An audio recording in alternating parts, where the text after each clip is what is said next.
अस्सलाम वालेकुम dear viewers, मैं हूं गुलफाम यासीन और हमारे यूट्यूब चैनल का नाम है गुलफाम एकेडमी। व्यूअर्स, आपसे रिक्वेस्ट है कि हमारे चैनल को ज़रूर सब्सक्राइब करें और साथ में लगे बेल आइकन को भी प्रेस करें ताकि आपको हमारे आने वाली नई वीडियोस का नोटिफिकेशन मिलता रहे।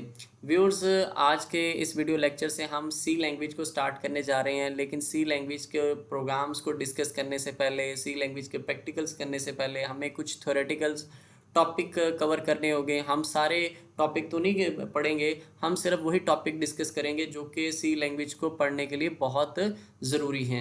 तो उन टॉपिक्स में जो एक हम सबसे पहला टॉपिक पढ़ने जा रहे हैं वो है प्री प्रोसेसर डायरेक्टिव्स। तो ये प्री प्रोसेसर डायरेक्टिव्स क्या हैं, आपको स्क्रीन पे नीचे लिखा हुआ टेक्स्ट नज़र आ रहा है, तो हम इसे रीड करते हैं ज़रा। Preprocessor directives are the instructions that are given to compiler before the compilation of programs. तो डियर व्यूअर्स, हमारे पास प्री प्रोसेसर डायरेक्टिव्स ऐसी इंस्ट्रक्शंस होती हैं जो कि कंपाइलर के लिए होती हैं, और ये कंपाइलर को एक्चुअल प्रोग्राम की कंपाइलेशन से पहले दी जाती हैं। ठीक है, it is also known as compiler directive. Mean जो प्री प्रोसेसर डायरेक्टिव्स हैं इनको हम कंपाइलर डायरेक्टिव्स भी कहते हैं। तो हम इसे ऐसा भी लिख सकते थे, preprocessor directive is also known as compiler directive. Compiler directive भी आप कहते हैं और प्री प्रोसेसर डायरेक्टिव्स भी कहते हैं। A program preprocessor process these directives. तो ये जो डायरेक्टिव्स हैं इनको कौन प्रोसेस करता है? एक प्रोग्राम है जिसका नाम है प्री प्रोसेसर। तो वो प्री प्रोसेसर जो प्रोग्राम है इन प्री प्रोसेसर डायरेक्टिव्स को प्रोसेस करता है। मीन इनका क्या पर्पस है, उनका वो मैकेनिज्म कंप्लीट करवाना, वो पर्पस कंप्लीट करवाना, ये किसकी रिस्पॉन्सिबिलिटी है? प्री प्रोसेसर डायरेक्टिव की, ये प्रोग्राम की ये रिस्पॉन्सिबिलिटी है। ये प्री प्रोसेसर जो प्रोग्राम है सेम उसी तरह ही है जिस तरह के हमारे पास आपके पास जो है एक कंपाइलर होता है। ठीक है, आप सी लैंग्वेज के लिए भी कंपाइलर यूज़ करते हैं और उसका पर्पस ये होता है कि आपका वो सोर्स प्रोग्राम को किस में चेंज कर दे, ऑब्जेक्ट प्रोग्राम में। मीन के हाई लेवल लैंग्वेज के प्रोग्राम को मशीन लैंग्वेज यानी कि बाइनरी लैंग्वेज के अंदर चेंज कर दे। तो सिमिलरली वहाँ पे जिस तरह के आपको सोर्स कोड को ऑब्जेक्ट कोड में चेंज करने के लिए एक सॉफ्टवेयर की ज़रूरत थी जिसका नाम था कंपाइलर, यहाँ पे भी हमें एक प्रोग्राम की ज़रूरत होती है, उसका नाम है प्री प्रोसेसर। और लेकिन ये जो प्री प्रोसेसर है ये आपको सेपरेट से इंस्टॉल नहीं करना पड़ता, बल्कि ये आपका वो जो कंपाइलर है, ठीक है, जो टर्बो सी भी आप यूज़ कर सकते हैं, डेव सी जो है, डिफरेंट कंपाइलर्स हैं, ये उन कंपाइलर्स के अंदर पहले से मौजूद में होता है। यानी कि प्री प्रोसेसर प्रोग्राम आपको सेपरेट से इंस्टॉल नहीं करना पड़ेगा, बल्कि अगर आपने चाहे डेव सी इंस्टॉल किया है चाहे टर्बो सी इंस्टॉल किया है तो ये प्री प्रोसेसर उनके साथ पहले से ही मौजूद होता है। आगे देखते हैं, preprocessor program is a part of C compiler. तो सी कंपाइलर के अंदर आप डेव भी यूज़ कर सकते हैं, टर्बो भी यूज़ कर सकते हैं। तो वो बता रहा है कि हमारे पास प्री प्रोसेसर प्रोग्राम जो है ये सी कंपाइलर का पार्ट ही होता है। It modifies C source program before compilation. तो ये जो प्री प्रोसेसर हमारे पास जो प्रोग्राम है ये हमारे प्रोग्राम को, सोर्स प्रोग्राम को प्री प्रोसेसर डायरेक्टिव्स के अकॉर्डिंग जो है कंपाइलेशन से पहले ही मॉडिफाई कर देता है। मीन के उनके अंदर जो डायरेक्टिव्स हैं उनको जो भी चेंज लाना है सोर्स प्रोग्राम के अंदर, वो एक्चुअल सोर्स प्रोग्राम की कंपाइलेशन से पहले वो प्री प्रोसेसर जो है वो चेंज परफॉर्म कर देते हैं।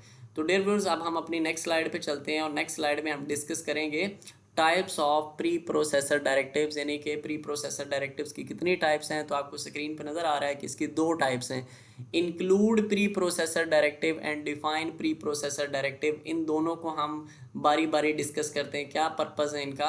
तो अब हम जो यहाँ पे डिस्कस करने जा रहे हैं सबसे पहले वो हमारे पास है इंक्लूड प्री प्रोसेसर डायरेक्टिव को डिस्कस करने जा रहे हैं। तो इसका सबसे पहले जो लाइन लिखी है वो ये है कि it enables to access library files. कि वो कह रहा है कि इंक्लूड प्री प्रोसेसर डायरेक्टिव का पर्पस ये है कि आप इंक्लूड प्री प्रोसेसर डायरेक्टिव्स को यूज़ करके लाइब्रेरी फाइल्स को एक्सेस कर सकते हैं। ठीक है, इसके बाद है the include preprocessor directive is use to include header file in the program. ये इंक्लूड प्री प्रोसेसर डायरेक्टिव जो है वो किस लिए यूज़ होती हैं? प्रोग्राम के अंदर हेडर फाइल को ऐड करने के लिए यूज़ होती हैं। तो यहाँ पे व्यूअर्स आप देख सकते हैं कि दो डिफरेंट लाइन है कि अभी हमने कहा कि ये लाइब्रेरी फाइल्स को एक्सेस करने के लिए यूज़ होती हैं, और फिर हम अब कह रहे हैं कि इंक्लूड प्री प्रोसेसर डायरेक्टिव जो है वो हेडर फाइल को ऐड करने के लिए यूज़ हो रही है।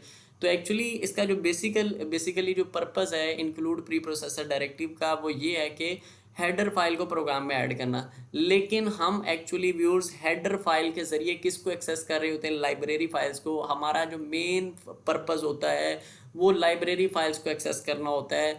तो लाइब्रेरी फाइल्स को एक्सेस करने का जो मेथड है वो हेडर फाइल है। तो इसलिए हम पहले मतलब जो है हेडर फाइल ऐड करते हैं, तो फिर इन हेडर फाइल के ज़रिए हम लाइब्रेरी फाइल्स को ही एक्सेस कर रहे होते हैं। क्यों एक्सेस कर रहे होते हैं, उसकी रीज़न ये है कि हम अपने प्रोग्राम के अंदर बहुत सारे ऐसे फंक्शन यूज़ कर रहे होते हैं जिनकी हम proper definition, proper working mechanism जो है अपने प्रोग्राम में नहीं लिखते। जिस तरह के प्रिंट एफ, स्कैन एफ, ये ऐसे फंक्शन है जिनका वर्किंग मैकेनिज्म, जिनका कोड हम अपने प्रोग्राम में नहीं लिखते, ये कैसे वर्किंग कर रहे हैं।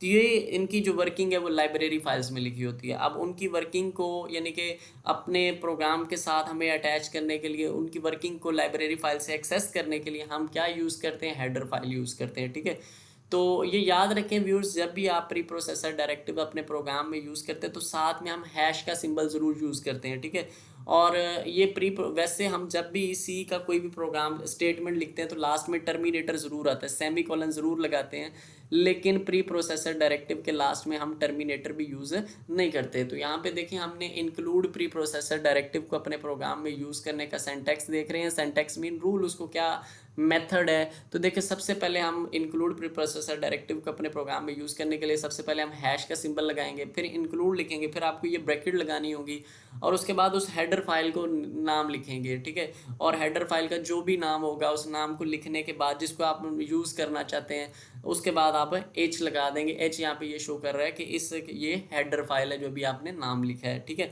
तो नीचे आप एग्जांपल में देख सकते हैं हमने hash symbol and then include और फिर वो ब्रैकेट और फिर हमने जो हेडर फाइल एक्सेस करना चाह रहे थे वो है STDIO यानी कि स्टैंडर्ड इनपुट आउटपुट, और उसके बाद उसका नेम लिखने के बाद हमने .h लगाया। मैं फिर वही रिपीट कर रहा हूँ, हेडर फाइल का जो पर्पज़ होता है वो लाइब्रेरी फाइल्स को एक्सेस करना।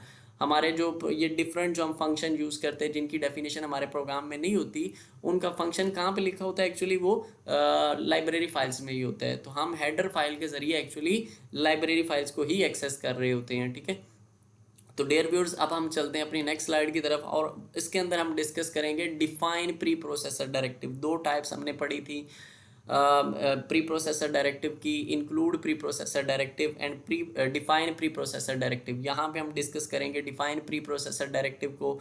Dear viewers, define preprocessor directive का जो पर्पज़ होता है वो प्रोग्राम के अंदर कांस्टेंट को डिफाइन करना होता है। अच्छा व्यूअर्स, ये भी याद रखें कि जो कांस्टेंट हैं वो just define preprocessor directive के ज़रिए ही डिफाइन नहीं किए जा सकते, बल्कि इनको कांस्टेंट को डिफाइन करने का और भी मेथड है जो कि हम आगे चल के नेक्स्ट वीडियो लेक्चर में डिस्कस करेंगे। ठीक है, लेकिन यहाँ पे मतलब जो है ये ना आप समझ लीजिएगा सिर्फ कि जो कांस्टेंट है वो डिफाइन प्री प्रोसेसर डायरेक्टिव के अलावा हम अपने प्रोग्राम में डिक्लेयर नहीं कर सकते, ऐसा नहीं है। ठीक है, तो ये डिफाइन प्री प्रोसेसर डायरेक्टिव का पर्पज़ ये है कि कांस्टेंट को जब डिफाइन करना हो तो किसके ज़रिए करेंगे, डिफाइन प्री प्रोसेसर डायरेक्टिव को के ज़रिए ही करेंगे। तो इसके साथ भी जब भी हमें जिस तरह के हमने अभी प्रीवियस स्लाइड में देखा कि इंक्लूड प्री प्रोसेसर डायरेक्टिव से यूज़ करने से पहले हमने हैश सिंबल यूज़ किया, तो सिमिलरली जब आपको define preprocessor directive use करनी तो सबसे पहले आप हैश सिंबल यूज़ करेंगे और इसके भी लास्ट में हम टर्मिनेटर नहीं लगाते। तो इसका सिंटैक्स हम देखते हैं। देखिए हमने सबसे पहले हैश सिंबल लगाया, फिर डिफाइन लिखा, फिर आइडेंटिफायर।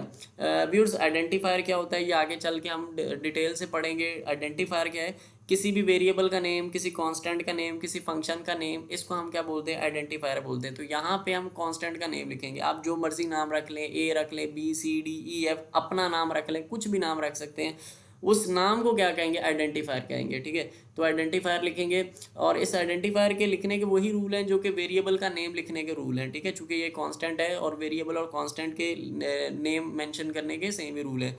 और फिर हम वैल्यू लिखेंगे जो हम उस आइडेंटिफायर को असाइन करेंगे। नीचे हमने एग्जांपल लिखी, हमने सबसे पहले हैश सिंबल लगाया, फिर डिफाइन का कीवर्ड लिखा, फिर अब मैंने यहाँ पे आइडेंटिफायर का नाम जो है पाई रखा हुआ है। आप अपना नाम भी रख सकते हैं, मीन फॉर एग्जांपल आपका नाम अली है तो आप अली नाम रख सकते हैं। आप यहाँ पे कोई और जो भी करंट सर्कमस्टांसिस के अकॉर्डिंग कोई भी नाम रख सकते हैं। ठीक है, उसके बाद जो वैल्यू असाइन करनी है वो वैल्यू असाइन कर देंगे। 3.14 पाई की वैल्यू होती है तो मैंने उसे असाइन कर दी।